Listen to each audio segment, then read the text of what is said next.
저 공수처가 지금 처장 추천위원회가 사실상 결렬됐죠. 네, 어제로서 이게 결론된 걸로 이렇게 보도를 들었습니다. 네. 네.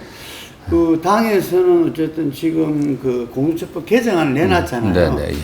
결국 그걸 처리할 수 그렇게 갈 수밖에 없다는데 위원장님 어떻게 생각하십니까? 어제 그 야당 추천 인사들은 여당 위원들이 사실상 회의를 갖다 파기했다. 뭐 또 여당에서는 야당이 의도적으로 비토권 행사한 거다 얘기를 하는데 그래서 좀 더 노력을 해봐야 되지 않겠나. 한두 번 정도는. 어쨌든 이게 추천위원 7명 중에서 6명의 동의를 받아 이게 추천할 수가 있는데 전 조금씩 양보하면 될 것 같아요. 이게 뭐 2명 추천하는 거니까. 아, 2명 추천. 네, 2명 추천해서 대통령이 선택을 하는 거기 때문에 무조건 안 된다고 서로 상대방이 추천하는 사람들은 안 된다는 게 아니라 서로 정치적 합의를 해야 되는 게 아닌가 늘. 그래서 여당 추천한 사람, 야당 추천한 사람 이렇게 가서 뭐 그러면 물론 야당에서는 그러면 당연히 여당 추천한 인사를 대통령이 뽑지 않겠냐 이렇게 생각하니까 그건 어쩔 수 없는 거죠 사실. 그렇죠. 응? 그 임명권자가 대통령이니까. 그런데 야당에서 무조건 모든 사람에 대해서 추천 거부를 하는 것은 그 비토권을 보장하는 거, 또 비토권의 한계를 넘어선 것 같아요.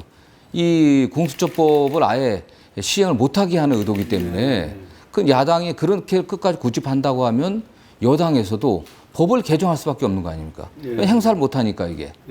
예, 어쨌든 그래서 안타깝지만 좀 더 시도를 해보고 그러나 뭐 비토권의 한계를 넘어서 갖고 공수처 설립 자체를 갖다가 이게 야당이 거부한다고 하면 여당 입장에서는 방법이 없지 않겠습니까? 이 법이 시행돼 갖고 1월 14일 날 공표됐기 때문에 7월 6개월 후에 발효되니까 7월 15일 이후에는 한 달 정도 기간도 갖고 한 8월 중순까지는 공수처가 설립이 됐었어야죠. 설치가 됐었어야 되는데 이미 위법 상태가 이미 벌써 몇 개월 지금 지나고 있는 거 아니겠습니까? 네.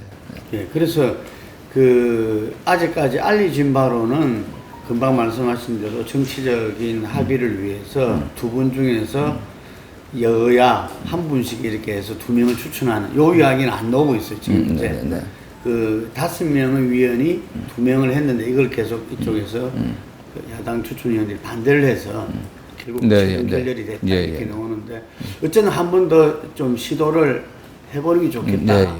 어쨌든 뭐 법안이 통과되려고 하면은 법사위 논의 거쳐 갖고서 본회의 상정돼 갖고 또 하려면 그 시간이 필요한 거니까 본회의 통과까지는 최소한 2주 이상 2주 정도 걸리지 않겠어요 이게 12월 달에 제가 알기로는 한 3번 정도 본회의가 예정된 걸로 알고 있는데 그럼 그때까지는 시간이 있으니까 그 이전이라도 정치적 합의가 된다고 하는 게 그래도 국민들 보기에 좋지 않나 생각을 합니다. 네. 지금 국회 상임위원장이 다들 민주당 의원으로 구성되어 있습니다.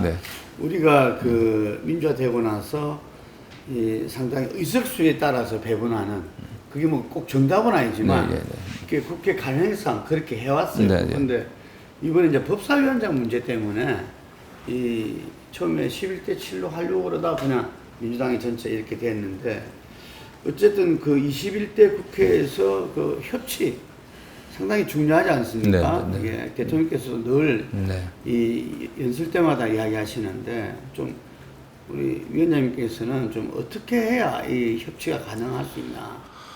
일단은 뭐 참 안타깝습니다. 그 상임위원장을 여당이 독식했다고들 얘기를 하는데 독식이 한 게 아니라 야당이 먹질 않으니까 야당 뭐 주어도 야당이 거부했기 때문에 여당이 어쩔 수 없이 여당이 다 상임위원장을 맡을 수밖에 없는 상황이었죠.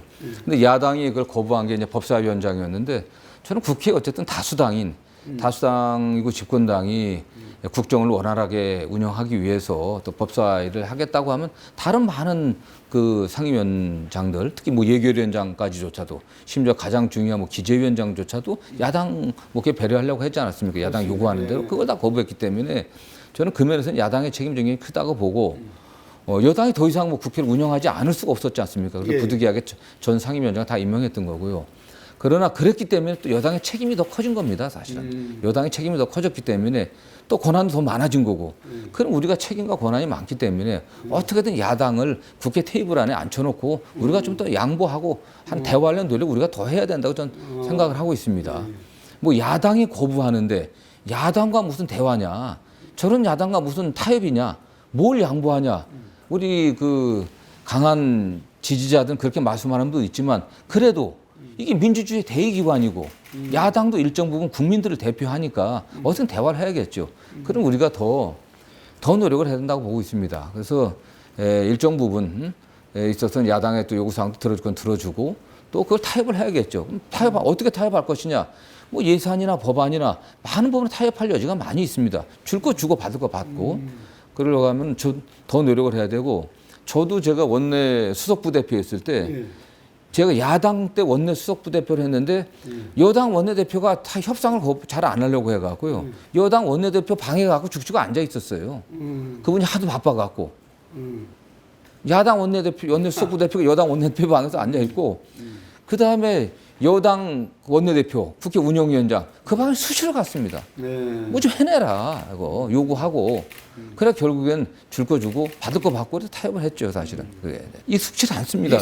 이게 조금 양보하면 왜 양보하냐? 그렇죠. 왜 지지자들 배신한 거 아니냐? 이렇게 얘기하는 분들 많습니다. 제가 양보 타협만 얘기하면 일부 지지자들은 무슨 야당과 양보하고 타협하느냐? 너 저쪽 당 야당으로 가라. 응? 이렇게 비난하는 지지자들도 많습니다. 그러나 그럼에도 불구하고 정치는 통합을 지향해야 하잖아요. 통합을 지향하는 게 정치인들이 해야 될 자세 아니겠습니까? 어떻게든.